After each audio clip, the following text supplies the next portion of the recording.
Oye, David, te voy a contar una cosa que me contó una amiga mía, y es que ayer recibió justamente un mensaje de texto por WhatsApp diciendo que alguien había intentado acceder a su cuenta y seguido de esto recibió una llamada pidiéndole un código de acceso. Menos mal ella cayó en cuenta, pero pues creo que a cualquiera nos puede pasar. La verdad es que esa es la clásica y a mí me llegan permanentemente mensajes de texto o con la que uno le llegan permanentemente mensajes de texto de promociones de empresas de telecomunicaciones o paquetes de mensajería y uno en cualquier momento puede caer. Y por eso dijimos, en No es por molestar, tenemos que hablar de ciberseguridad y dar unos tips de tecnología. Sí, porque es que hoy en día la ciberseguridad o los hackers no son películas de Hollywood, pantallas negras, códigos binarios, es lo que nos está pasando en el día a día en la calle, en nuestros celulares, en nuestros computadores. Así que bienvenidos a No es por molestar, un nuevo capítulo de ciberseguridad.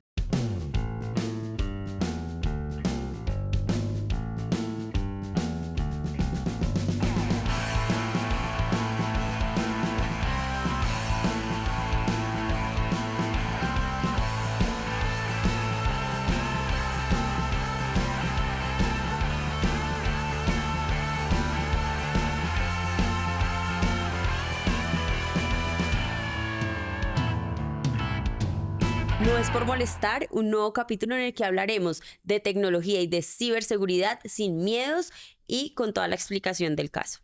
Por eso invitamos a una persona experta en la materia, con más de 13 años de experiencia. Él es el subteniente Marlwin Patiño. Trabaja actualmente en el Centro de Cibercrimen de la Policía Nacional y pues es la persona que puede saber más de estos temas acá en el país. Entonces, bienvenido, subteniente. Muchas gracias por acompañarnos hoy en No es por molestar. Y realmente este es un tema que hoy en día no, nos toca a todos, entonces es súper valiosa todas las enseñanzas que nos puedas traer hoy. Claro que sí, muchas gracias por la invitación. No, gracias a usted por acompañarnos, pero como para romper el hielo un poquito, cuéntenos un poco sobre la experiencia y cuál fue esa cercanía en la niñez con la tecnología y por qué el interés en estos temas. Ok. Yo era muy curioso de niño, ¿no? Intentaba interactuar con dispositivos tecnológicos, computadores, inclusive llegué a dañar un computador instalando un programa. O Eso sea, iba a decir, eras los que en Navidad no pedían juguetes, sino los destruías y los armabas. Un elemento tecnológico, pero que al final después terminaba volviendo a armar. Bueno, digamos que en mi niñez pedía juguetes, claro, como todo niño, pero trataba de tener más juguetes tecnológicos, que pudiera desarmar, que pudiera armar nuevamente. Computadores, era obsesionado con los computadores y saber más allá qué hacía cada programa, cada aplicación. Después de esto, inicié a mis 18 años una carrera profesional en sistemas. Después ingresé a la policía ya teniendo unos conocimientos en la materia y allí es donde ya me dejan, digamos, en esta rama, especialícese en esto, contribuya para la ciberseguridad, investigue delitos informáticos y bueno, aquí estamos hoy por hoy desempeñando lo que tanto nos gusta. y es que eso es un tema que hace ya parte de nuestra vida diaria, o sea, vemos que ha incrementado desde 2013 hasta este año casi en un 20% todo el tema de delitos cibernéticos. Pero pues para las personas que nos están viendo y para poderles explicar o escuchando y para poderles explicar, digamos, a la abuelita de la casa o a la mamá o a esas personas que no son tan cercanas a la tecnología, qué son los ciberdelitos? ¿Cuál es la diferencia Ok. con el Crimen tradicional? normal. Bueno, un ciberdelito es aquel crimen que se realiza a través de un dispositivo informático. Básicamente esa es la definición. Entonces no es un hurto físico, sino un Sí. hurto digital. Entonces yo le hurto a usted su dinero a través de su cuenta. Entonces esto se representa más o menos en un delito informático. ¿Qué tanto le puedes hurtar a una persona? Pues hablamos de dinero, de datos o qué tanto acceso puede tener un ciberdelincuente. Bueno, podemos desde hurtar unas credenciales, un número de cédula, un nombre, una contraseña, un código de verificación. Esto también trasciende a dinero. Puedo hurtar millones de pesos a una persona si no tiene el conocimiento, la cultura digital de que un delincuente me puede a mí quitar, digamos, mi acceso a la cuenta del banco. Y lo que tú decías que es diferente a un delito tradicional, lo más preocupante es que se genera a través de uno de los medios que hoy en día más utilizamos, que es el smartphone, la tableta o el computador. Sí, digamos que hay unos medios por los cuales es más cercano al, digamos, el delincuente al ciudadano. ¿Y cuál es? Un correo electrónico, el WhatsApp, una aplicación Entonces esto digamos que son medios que conectan al usuario, pero que son herramientas potencialmente peligrosas si no conocemos cuáles son esos alcances o esos peligros que puede realizar el delincuente en un ataque informático para vulnerarnos y, digamos, ocasionar un daño bastante grande a nuestro sistema informático, a nuestros datos y obviamente pues a nuestras cuentas bancarias. Claro, y lo importante es que, digamos, nuestros datos están rotando todo el tiempo. Nosotros facilitamos nuestro correo electrónico, nuestro número de cédula y a veces damos más información de la que queremos, por lo menos en una foto que se publica en redes sociales con ubicación o en tiempo real. Pero digamos que se hacen muchas campañas y demás, pero a veces los lenguajes son un poco técnicos y acá no, pues no queremos hablar de tecnicismos, sino poner ejemplos reales. Escuchamos que phishing, malware, ransomware y demás, y seguramente muchas personas de las que nos están viendo, pues no tienen ni idea de qué se trata. Entonces, si pudiéramos como diferenciar ese tipo de delitos desde que va de navegar en una página o lo que sea, para que les quede muchísimo más claro y cuando reciban, digamos, esos mensajes educativos y demás, pues puedan entender de verdad de qué les hablan. Sí, claro que sí. Iniciemos particularmente desde una técnica que utiliza el delincuente que es ingeniería social. Es una técnica de engaño. Entonces, yo engañando al usuario, yo puedo extraerle información. Puedo hacer que él me dé sus credenciales, me dé su número de tarjeta y yo con eso puedo vulnerar la seguridad informática y sustraerle el dinero de su cuenta. Entonces, vamos desde lo básico que es un phishing. Un phishing es una suplantación de un sitio web. Entonces, el delincuente lo que hace es crear una página idéntica a la real, a la legítima, y ahí lo que hace es posicionarla en el navegador para que la persona ingrese al navegador de Google, exacto, googlee y coloque banco X. Cuando ingresa digamos, al navegador, le va a aparecer una página que es la primerita. Y esa, pues lo que no sabe la gente es que es la que está siendo posicionada de primeras por el delincuente. Entonces así es donde captan la atención del usuario, ingresan a esa primera página y ahí es la página falsa que capta todos los datos y le roba sus credenciales. Después tenemos otra modalidad que es la que se ve normalmente a través de correos electrónicos. Me llega un correo, una supuesta factura, descargo Sí. ese archivo, esa factura, pero bien es un malware. ¿Qué es un malware? Es un virus informático que infecta el dispositivo. Lo que hace es generar un control remoto al delincuente desde cualquier parte del país o inclusive el mundo y ya puede tener un acceso total a mi dispositivo. Sí. Puede saber a qué páginas entro a navegar, Las contraseñas. contraseñas que tengo guardadas, aplicaciones que tengo en el dispositivo, y esto es lo que normalmente ocurre para que le quiten sus credenciales y les ocupen su cuenta. Y hay un tip adicional, por lo general siempre vienen como cargados con ese mensaje de urgencia, como ahora lo urgente o lo solicita X entidad pública y la gente pues como por dar respuesta cae rápidamente. Sí, mira que hay unos que son muy recurrentes. Correos de la DIAN, donde le notifican de un supuesto embargo, correos de un juzgado, de la fiscalía, de la policía, inclusive Multas de transporte. suplantando autoridades de tránsito, fotomultas. Claro, esto lo que hace, digamos, en la persona es generar un pánico Sí. para que la persona inmediatamente abra el archivo, lo descargue, vaya, digamos, a esa supuesta foto. Y pues ya, digamos que ahí se instala el malware en el dispositivo y puede perder, digamos, el control del mismo. O sea, ahí tienen acceso a toda la información Absolutamente que a todo. tienes. Es como si estuvieran remoto. Correcto, así es. Perfecto. Y quería también aprovechar para preguntarte, pues teniendo en cuenta que ahorita se juega mucho en línea y demás, pues también hemos escuchado, se lee que se ha vuelto como por ahí muy común recoger datos de las personas y empezar todo este tema de extorsiones. ¿Esto se ha ido creciendo en el país? Sí, sobre todo en los juegos para niños. Los Entonces, jóvenes son muy vulnerables también claro, a son estas los más situaciones. vulnerables porque no tienen una cultura digital. Entonces, si no saben que efectivamente un delincuente puede suplantar a un menor a través de un juego en línea, pues es, digamos, que lo que normalmente ocurre, que roban sus datos, le solicitan información como una fotografía íntima. Muchas veces el menor de edad lo que hace es enviarla, digamos, en su inocencia, y después esto termina en una extorsión. Inclusive el delincuente lo que le solicita es que le envíe más fotografías y videos con el fin de no publicarle o no mostrarle a sus amigos o familiares. Entonces esto es lo que particularmente ocurre y extorsionan al chico. Subteniente, a mí me gustaría entonces recapitular. O sea, tú hablas mensajes de texto. Sí. O sea, mensajes de texto siempre generalmente vienen con una promoción, un descuento y un link. ¿Qué hacer en ese caso?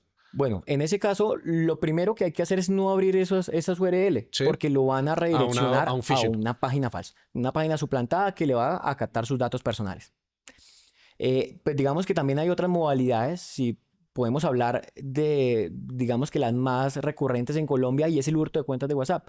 Simplemente con enviarle un código, el delincuente, ¿qué es lo que hace? Suplanta a la supuesta plataforma de WhatsApp, crea digamos, una cuenta con un número colombiano, le coloca el logo o una foto del logo de WhatsApp, y le coloca soporte técnico. Entonces, lo que va a hacer es interactuar a través de la ingeniería social, interactuar para que haga un engaño al usuario y termina pidiéndole un código de verificación de 6 dígitos. Cuando la persona le concede ese código, lo que va a hacer automáticamente la cuenta en el dispositivo del usuario es cerrarse y abrirse en el Bueno, celular del se del secuestra, delincuente. básicamente le secuestran Le su... roba Sí. Le roba su su cuenta cuenta. y desde ahí puede empezar a comunicarse con sus familias y empieza todas estas cadenas de necesito tanta plata y demás que vemos a diario que la gente como que Exacto. publica que fue víctima de eso. Y todo lo utilizan bajo un engaño de una calamidad familiar. Entonces tengo a mi esposa, a mi hijo enfermo, necesito 500.000 pesos, 1.000.000 de pesos, los tengo en el hospital. Y esto pues obviamente causa en el familiar o en el amigo que lo conoce, pues digamos una simpatía que va a hacer que él le transfiera a un número X, ¿no? Porque pues obviamente le dan un número a un tercero para que consigne normalmente a una cuenta digital. Digamos que estas formas han sido un poco, digamos, conocidas, lo de WhatsApp, lo de los mensajes, pero usted que está trabajando día a día en estos temas, ¿cuál ha sido así o cuál es el más moderno, más sofisticado que haya visto en Ah, estos últimos tiempos? Y tengamos en cuenta que, pues, que el colombiano es muy ingenioso y que el cibercrimen, el ciberdelito va por delante y va muy rápido, o sea, evoluciona constantemente. Entonces tú decías ahorita una página, una URL que es falsa, la eliminan, e inmediatamente nace otra. Sí, más se demora uno eliminando la página que crear Sí. una nueva, el delincuente, pero ahí es donde digamos que es fundamental la cultura digital. Si yo verifico la URL primero antes de acceder a registrar mis datos personales, pues yo ya sé que de pronto puedo identificar que es una página falsa, por eso es fundamental el reconocimiento absoluto de las páginas web a las que estoy tratando de ingresar. ¿Y qué consejos ahí tienes, subteniente? No, Que esté primero bien la escrita. validación. Claro, hay muchas páginas que tienen errores ortográficos. Sí. Total. Entonces escriben mal los delincuentes algunas O el palabras. dominio. Exacto, el dominio es principal porque normalmente se ha identificado que utilizan dominios de otros países. Normalmente Colombia termina en el dominio.com. Entonces ya es un signo principal donde uno puede identificar, no, esta cuenta es suplantada, es falsa, entonces no debo acceder a ella. Pero volvamos a ese ejemplo de esa nueva forma de robarle los datos o de robar a la gente o de extorsionarla. Mire, hay una modalidad particular que es la de gota a gota virtual, que es préstamos en línea. Normalmente estamos viendo un video de YouTube y nos aparece un video publicitario de una aplicación de préstamos. Las personas no conocen que estas aplicaciones lo que hacen es robar, o más que robar los datos, es acceder del todo al dispositivo donde usted instala la aplicación. Normalmente la aplicación que le solicita, se le solicita permisos para acceder al micrófono, a la ubicación, a la galería, a la información del teléfono, a la cámara, y esto lo que ocasiona es literal decirle al delincuente: yo le bloqueo mi teléfono celular y se lo entrego desbloqueado. Claro, esto es así. Entonces el delincuente puede acceder a mis fotografías, a mi ubicación y puede generarme una extorsión. Si usted no me paga al día siguiente del supuesto préstamo, si usted no me paga 3 veces el valor de lo que yo le presté, yo le voy a publicar esta fotografía. Y más si hay fotografías íntimas de Sí. la persona. Entonces esto ocasiona de que la persona llegue digamos, un colapso mental, se bloquee y no sepa qué hacer. Sabe que, digamos, está siendo víctima de una extorsión porque le están cobrando 3 veces más el valor prestado, pero ahí llegan amenazas, extorsiones. Claro. Entonces paguen. Si no me paga, le envío la fotografía a todos sus contactos, a todos sus familiares, y voy a extraer todos los videos y las fotos que usted tiene, las voy a publicar en redes sociales e inclusive llegan a hacer fotomontajes. Es así que ni me la imaginaba y no la conocía. pero quiero aprovechar también para preguntarte, todas estas personas que usan aplicaciones de citas y que empiezan a compartir datos, información, ubicación, digamos, ¿cómo está ese tema a nivel país de denuncias y demás con el tema de ciberseguridad? Y a propósito de, pues, retomo el tema antes de que respondas lo de las citas, lo del gota a gota. Yo creo que acá la ingeniería social aprovecha muy bien como todas las costumbres y todas las necesidades que tienen los colombianos. O sea, Sí. porque pues no es tan común el gota a gota en otros países. Acá Se la gente presta. recurre más a los préstamos que están por fuera de lo legal. Entonces, obviamente, aprovechan esas situaciones para con el ingenio malicioso que nos caracteriza poder hacer este tipo de cibercrimen. Sí, y se basan es precisamente ¿qué? De la necesidad del ciudadano.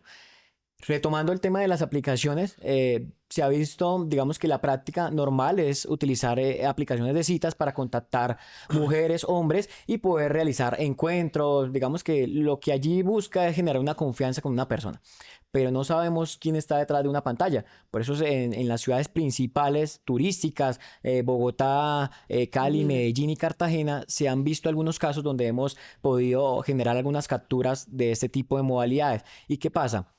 Una mujer utiliza esta aplicación de citas, crea su perfil, efectivamente es contactada particularmente por extranjeros.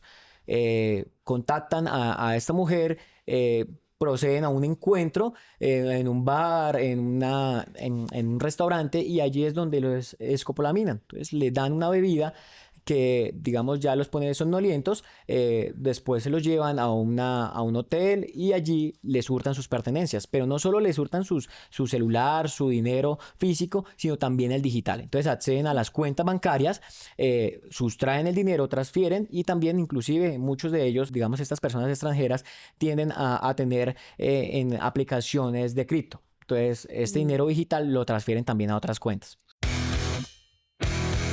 Teniente, yo tengo una duda y es transversal a todos los casos el tema de las contraseñas. Sí, Siempre tratamos de utilizar las mismas, o sea, es muy difícil a veces recordar. Mm. recordar muchas, pero lo más recomendable es utilizar letras, números.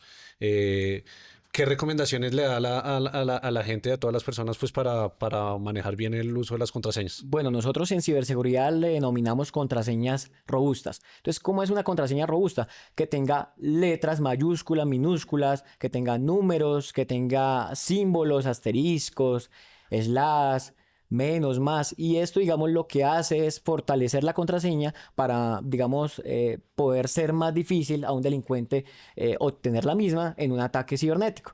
¿Por qué? Porque muchos de los ataques son intentando establecer cuál es la contraseña básica. Sí. Entonces, digamos que el colombiano tiene esa práctica de escribir la contraseña 1, 2, 3, 4, 5, 6, la fecha de Ujú. nacimiento, su número de cédula, el nombre de su mascota. Y estos son datos que particularmente el delincuente puede obtener en redes sociales, haciendo una búsqueda de información a través de Internet.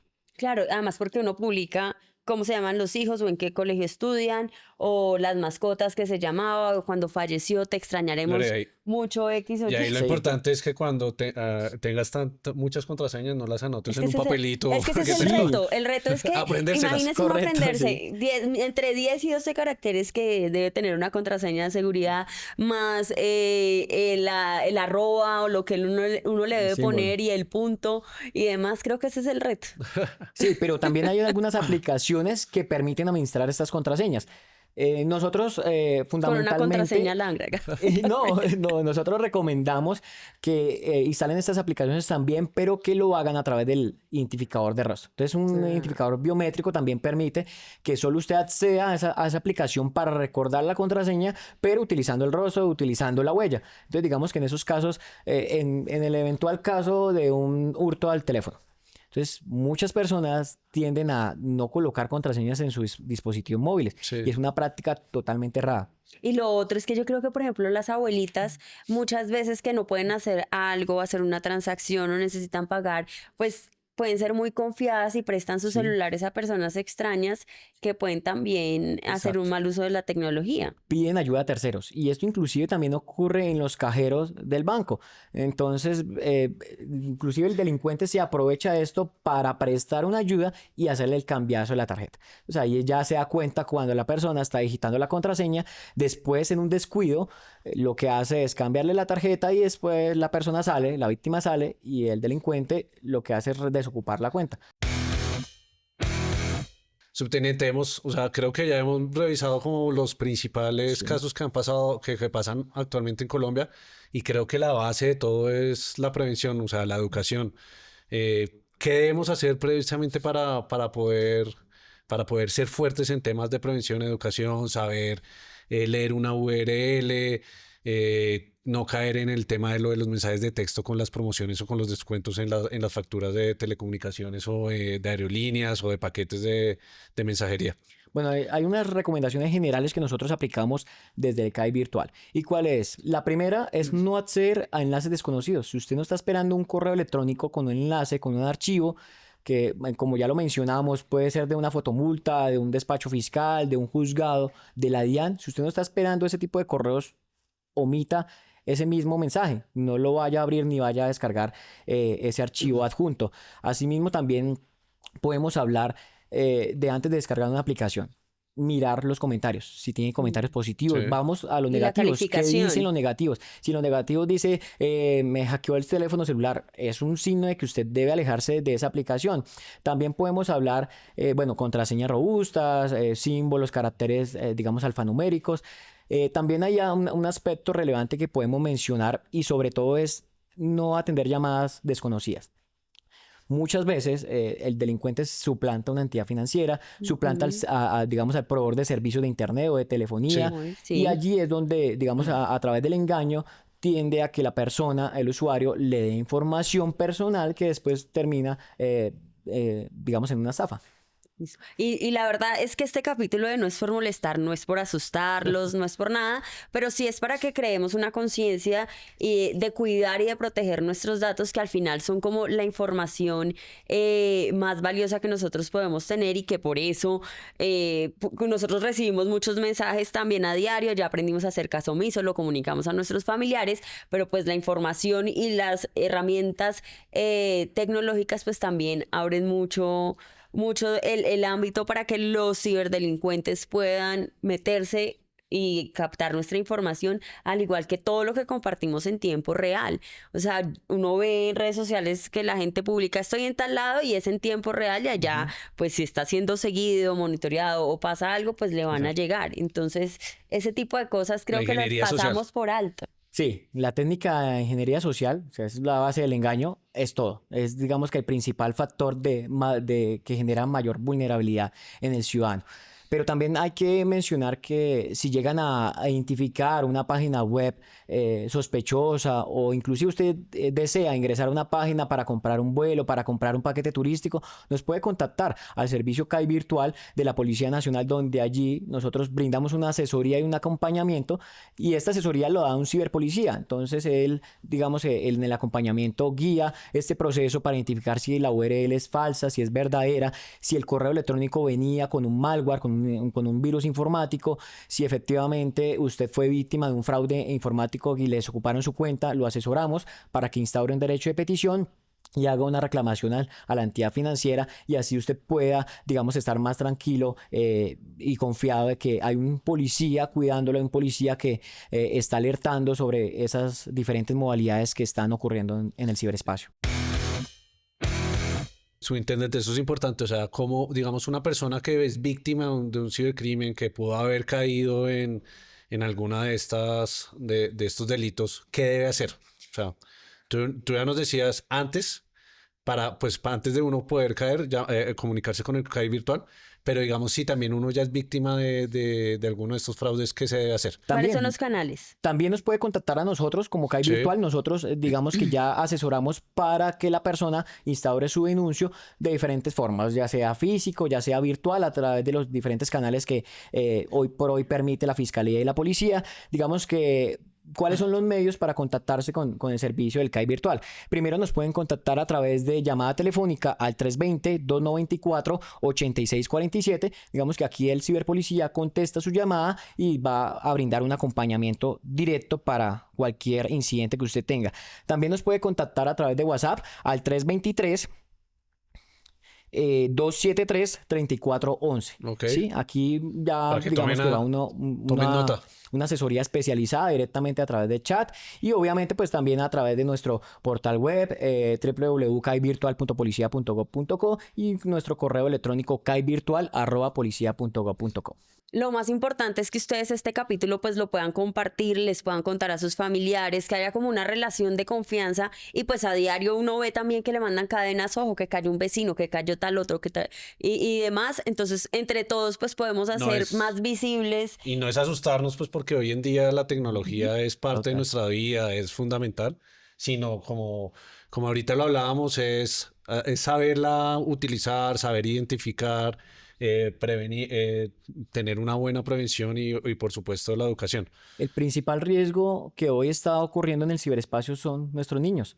Entonces, los juegos en línea, las redes sociales, y es bueno, lo que tú decías, generar una confianza, una confianza con el padre, por si llega a ocurrir algo, una amenaza directa al niño, niña o adolescente, que pueda confiar en su papá, le pueda manifestar lo que está ocurriendo y él pueda tomar las acciones inmediatas para controlar este incidente. Pero digamos que todo va fundamental en informarle al niño, niña o adolescente cuáles son esas amenazas, porque ellos no lo saben, no tienen esa cultura digital. Pero si yo le digo que si usted tiene un riesgo al entrar a este juego en línea y usted empieza a enviar información, su número y después la dirección de su casa y luego una fotografía íntima, ¿qué es lo que van a hacer después con usted? Pues entonces ya el niño ya empieza a generar una conciencia de qué es lo bueno y qué es lo malo y qué puede hacer y qué no a través del ciberespacio. Yo creo que eso es fundamental, digamos, subteniente. Nosotros somos padres y creo que el tema de lo de la educación, digamos, en los niños es clave, o sea, Ujú. que ellos tengan la potestad o tengan la capacidad de poder también identificar estas situaciones y actuar de la mejor manera, pero pues obviamente toda esa guía se la dan los papás pues para que sepan qué hacer. Y también Ujú. lo mismo pues con nuestras mamás o con como decía Lore, con nuestras abuelas que muchas veces les cuesta mucho más la tecnología, con ellas también es fundamental educarlas y acompañarlas en este tipo de situaciones. Claro, nosotros hablamos también de una cultura del padre. ¿Qué debe hacer el padre para, digamos, supervisar lo que hace su hijo? Entonces no es restringirle el acceso a la tecnología, Sí, es vigilar, supervisar qué hace su hijo en el dispositivo, en el Y computador. hacer uso de estas herramientas o de estas aplicaciones que también nos permiten tener el control o por lo menos poder observar a la distancia qué están navegando, qué están consultando. Claro, son aplicaciones o herramientas de control parental. Lo que permite esto es supervisar a qué páginas está ingresando el niño, niña o adolescente, poder controlar algunas frases por si llega a recibirlas a través de redes sociales, a través de chat, poder identificar si alguien le está, digamos, enviando notificaciones, puede enviar, digamos, o puede tener el control en tiempo real sobre todo lo que está realizando el chico. Subintendente, la verdad le agradecemos mucho por estos tips, estas recomendaciones y también por contarnos todas estas herramientas de ingeniería social que ahorita pues están detrás de nuestros datos, de nuestro dinero y de la información de nuestras familias. De verdad, muchísimas gracias por toda la información que nos dio. Bueno, siempre va a ser grato por parte del CAI virtual de la Policía Nacional poder asistir a estos espacios donde podemos sensibilizar a las personas de esos peligros que están latentes hoy en el ciberespacio. no es por molestar, pero pues la ciberseguridad es uno de los temas que más hoy en día nos afecta, que más está cercano a nosotros. No hay que tenerle miedo a la tecnología, hay que saberla utilizar, hay que también tener un poquito de sentido común. Muchas veces cuando nos llegan este tipo de enlaces o de comunicaciones, y pues nos vemos en un próximo capítulo. Hasta la próxima y recordemos que la tecnología ya no está lejos, hace parte de nuestra vida y que depende de nosotros un buen uso y una buena protección de nuestros datos. Nos vemos en No es por molestar.